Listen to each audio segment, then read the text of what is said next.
পোনপ্ৰথমে আমি পদ্মনাথ গোহাঁই বৰুৱা ছাত্ৰ নিবাসৰ সমূহ আৱাসীৰ তৰফৰ পৰা DA নিউজ প্লাছ আৰু মাই নিউজ এনিক ধন্যবাদ জ্ঞাপন কৰিছোঁ। আপোনালোকৰ সংবাদ গোষ্ঠী দুয়োটাকে ধন্যবাদ জ্ঞাপন কৰিছোঁ যে আপোনালোকে আহি আমাৰ ডিব্ৰুগড় বিশ্ববিদ্যালয়ৰ ছাত্ৰসকলৰ এই দুৰৱস্থাৰ সময়ত আপোনালোকে আমাৰ বুজ লৈছেহি, আপোনালোকে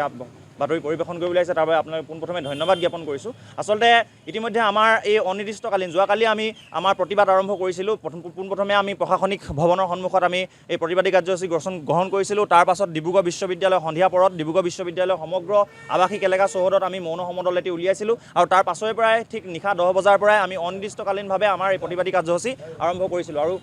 আৰু খন্তেক সময়ৰ পিছতে আমি আজি আমি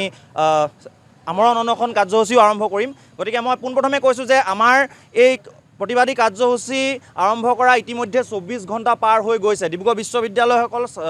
বিশ্ববিদ্যালয়ৰ ছাত্ৰসকলে আজি এনেদৰে প্ৰতিবাদত নমা 24 ঘণ্টা ইতিমধ্যে পাৰ হৈ গৈছে, কিন্তু এই 24 ঘণ্টাৰ পাছতো কিন্তু প্ৰশাসনৰ কোনো এজন ব্যক্তিয়ে কিন্তু এই মুহূৰ্তত আমাক এটাও খবৰ ল'বলৈ অহা আমাৰ পৰিলক্ষিত নহ'ল আৰু এইটো খুব আমাৰ বাবে এটা দুখিত খবৰ।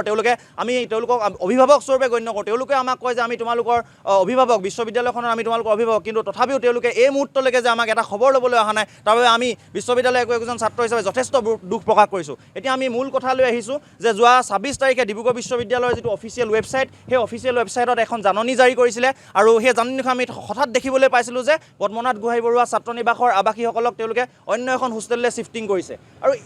সেই জাননীখনৰ সৈতে যেতিয়া আমি জাননীখন দেখিছিলোঁ তেতিয়া আমি কিছুমান পইণ্ট আমি চিনাক্ত কৰি লৈছোঁ যে সেই জাননীখন আমাৰ কেতিয়াও মানি ল'ব নোৱাৰোঁ আৰু সেই জাননীখনৰ প্ৰতি আমাৰ সম্পূৰ্ণ সামঞ্জস্যতা নাছিল। তেওঁলোকৰ সিদ্ধান্তৰ প্ৰতি আমাৰ সন্মতি নাছিল আৰু সেইবাবে আমি সেই জাননীখনেনো কোনবিলাক বস্তু ভায়লেশ্যন কৰিছে বা কোনবিলাক আমাৰ আৱাসীসকলে কোনবিলাক বিষয়তনো সেই মতান্তৰ আছে সেই এডমিনিষ্ট্ৰেটিভ ডিচিশ্যনটোৰ সৈতে বা সেই জাননীখনৰ সৈতে, সেইখিনি কথা আমি সংবাদ মাধ্যমৰ আগতে আপোনালোকৰ জৰিয়তে আমি পুনৰবাৰ প্ৰশাসনকো জনাব বিচাৰিছোঁ আৰু সমূহ অসমবাসী ৰাইজকো জনাব বিচাৰিছোঁ যে আমাৰ লগত বৰ্তমান কি পৰিস্থিতি হৈ আছে। পোনপ্ৰথমে মই ক'ব বিচাৰিছোঁ যে যিটো ৰিলোকেশ্যন হৈছে, অৰ্থাৎ হোষ্টেল শ্বিফটিঙৰ যিটো ৰিলোকেশ্যন হৈছে, সেই ৰিলোকেশ্যন মতে পদ্মনাথ গোহাঁই বৰুৱা আপোনালোকক দেখাব বিচাৰিছোঁ যে পদ্মনাথ গোহাঁই বৰুৱা ছাত্ৰ নিবাসৰ আৱাসীসকলক দুটা ছাত্ৰ নিবাস, মফিজুদ্দিন আহমদ হাজৰিকা ছাত্ৰ নিবাস আৰু মাইলছ ব্ৰনছন ছাত্ৰ নিবাস, এই দুটা ছাত্ৰ নিবাসলৈ স্থানান্তৰিত কৰা হৈছে, অৰ্থাৎ ৰিলোকেট কৰা হৈছে। কিন্তু আমি যেতিয়া ক'লোঁ যে হয় আপোনালোকে যদি কৈছে যে আমি সুধিলোঁ যে আপোনালোকে এই শ্বিফটিংটো কিয় কৰিছে, তেতিয়া প্ৰশাসনে কৈছে যে এই শ্বিফটিংটো আচলতে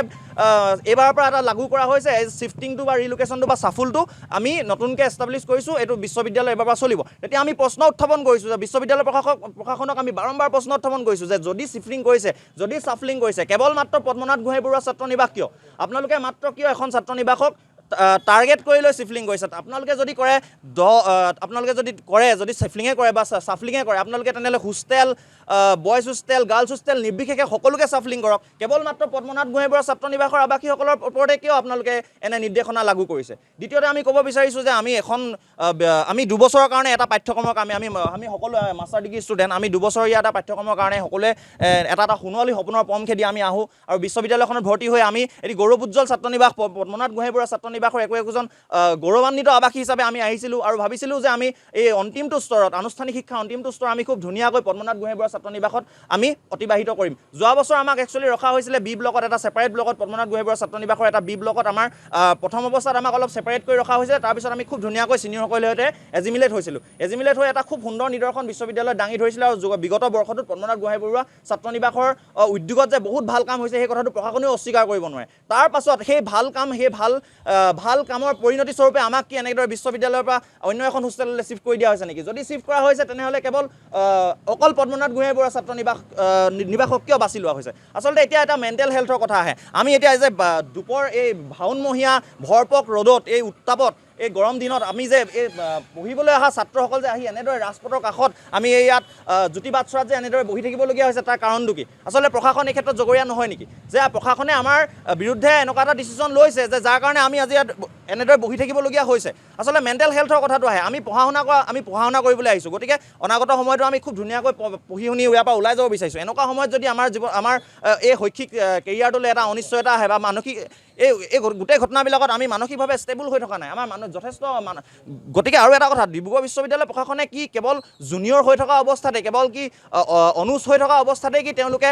আমাক নিৰাপত্তাৰ দায়িত্ব লয় নেকি বা তেওঁলোকে আমাক সেই মানসিক সুস্থতাৰ ওপৰত গুৰুত্ব দিয়ে নেকি? তেওঁলোকে আমাৰ ছিনিয়ৰ হৈ যোৱাৰ পিছত কি তেওঁলোকৰ কোনো দায়িত্ব নাই নেকি? সেই কথাটোকে আমি পুনৰবাৰ ক'ব বিচাৰিছোঁ। আৰু তৃতীয়তে আমি কথা ক'ব বিচাৰিছোঁ একদম যিটো মূল কথা আছে, সেইটো হৈছে ভায়লেশ্যন অফ UGC গাইডলাইন 2009, অৰ্থাৎ প্ৰশাসনে যিটো সিদ্ধান্ত গ্ৰহণ কৰিছে হোষ্টেল ৰিলোকেশ্যনৰ সেই ৰিলোকেশ্যনৰ সিদ্ধান্তটোৱে ভায়োলেশ্যন অফ যিখন UGC guidelines state of Kerala state of Kerala আছে সুপ্ৰিম কোৰ্ট অফ ইণ্ডিয়া যিখন 2009 ৰেগুলেশ্যন সেই ৰেগুলেশ্যনৰ যিবিলাক দফা আছে বা সেই ৰেগুলেশ্যনত সেই আইনখনত যিখিনি দফা আছে তাৰ কোনো এটা দফাতেই আমি এনেকুৱা ধৰণৰ শিফটিং বা এনেকুৱা ধৰণৰ ৰিলোকেশ্যনৰ কথা আমি দেখিবলৈ পোৱা নাই বিশ্ববিদ্যালয় প্ৰশাসনে হয় হোষ্টেল ৰুলছত আনকি ডিব্ৰুগড় বিশ্ববিদ্যালয় হোষ্টেল ৰুলছতো কোনো ধৰণৰ তেনেকুৱা শিফটিং বা ৰিলোকেশ্যনৰ কথা নাই আৰু লগতে এইটো এটা নজিৰবিহীন ঘটনা যে এটা পাঠ্যক্ৰমতে দুটা হোষ্টেল পঠিওৱা কোনো আজিলৈকে আমি ডিব্ৰুগড় বিশ্ববিদ্যালয় UGC দোহাই দিছে তেওঁলোকে অসম চৰকাৰৰ দোহাই দিছে যে অসম চৰকাৰৰ নিৰ্দেশনাত কৈছে কিন্তু অসম চৰকাৰৰ অধীনস্থ আমাৰ UGCৰ অধীনস্থ কোনো এখন মহাবিদ্যালয় বিশ্ববিদ্যালয় ডিব্ৰুগড় বিশ্ববিদ্যালয়ৰ বাবে আমি ক'তো এনেকুৱা ধৰণৰ ঘটনা নজিৰ দেখা নাই যে এটা পাঠ্যক্ৰমতে এখন হোষ্টেল চেঞ্জ কৰি দিয়ে অৰ্থাৎ 2 বছৰত 2খন হোষ্টেল ইয়াৰ প্ৰথমভাৱে নজিৰবিহীন ঘটনা আৰু মই ডিব্ৰুগড় বিশ্ববিদ্যালয় আমি মূল দাবী তাত ৰাখিছোঁ যে আপোনালোকে যদি সঁচাকৈ কৈছে যে UGC গাইডলাইন মতে কৈছে তেনেহ'লে আপোনালোকে সঁচাকৈ UGC গাইডলাইনখন ফ'ল' কৰক আৰু যদি ক'ৰবাত তেনেকুৱা ধৰণৰ কথা UGC গাইডলাইনত আছে আমাক ইমান সময় আপোনালোকে দৃষ্টিগোচৰ কৰক আমি কিন্তু ডিব্ৰুগড় বিশ্ববিদ্যালয় এই ক্ষেত্ৰত তেওঁলোকে কিন্তু স্পষ্টভাৱে আমাক দৃষ্টিগোচৰ কৰি দিব পৰা নাই আৰু সেই ক্ষেত্ৰত আমাৰ ক্ষোভ আছে আৰু গতিকে আমি সেই কথাটো ক'ব বিচাৰিছোঁ আৰু বৈষম্যৰ কথাটো কৈছোঁ যে কেৱল পদ্মনাথ গোহাঁই বৰুৱা ছাত্ৰ নিবাসক কিয় অৰ্থাৎ ইয়াতে এটা প্ৰশ্নবোধক আহি পৰিছে এই ক্ষেত্ৰত আমাৰ একদম এটা ডাঙৰ প্ৰশ্নবোধক আহি পৰিছে যে বাকীসকলক সুৰক্ষিত কৰাৰ অৰ্থ কি যে আমাৰ কেৱল পদ্মনাথ গোহাঁই বৰুৱা ছাত্ৰ বা অসম চৰকাৰে যদি নিৰ্দেশনা প্ৰেৰণ কৰে অসম চৰকাৰে যদি তেওঁলোকে কৈছে যে জাননী প্ৰেৰণ কৰে কি অকল ডিব্ৰুগড় বিশ্ববিদ্যালয় পদ্মনাথ গোহাঁই বৰুৱা ছাত্ৰ নিবাসৰ কাৰণে এখন সুকীয়াকৈ জাননী প্ৰেৰণ কৰে অসম চৰকাৰৰ কোনটো চাৰ্কুলাৰত সেই কথাটো উল্লেখ আছে যে পদ্মনাথ গোহাঁই বৰুৱা ছাত্ৰ নিবাসৰ আৱাসীসকলকে কেৱল শিফটিং কৰিব লাগে সেই কথাটো আমাক স্পষ্টভাৱে প্ৰশাসনে আহি জনাওক আৰু সেই তেতিয়া আমাক জনাওক আমি দাবী কৰিছোঁ আমি দাবী উত্থাপন কৰিছোঁ আৰু লগতে আমাৰ ফালৰ পৰা আমি ক'ব বিচাৰিছোঁ যে যদি প্ৰশাসনিক ডিচিজন হয় আপোনালোকৰ এটা কনষ্টিটিউশ্যনেল এটা ভিত্তিও থাকিব লাগিব এটা সাংবিধানিক ভিত্তিও থাকিব লাগিব তেতিয়াহে আমি এটা আপোনালোকে এডমিনিষ্ট্ৰেটিভ ডিচিশ্যন মানি ল'ম যিকোনো এটা আপোনালোকে এডমিনিষ্ট্ৰেটিভ ডিচিশ্যন আমাৰ ওপৰত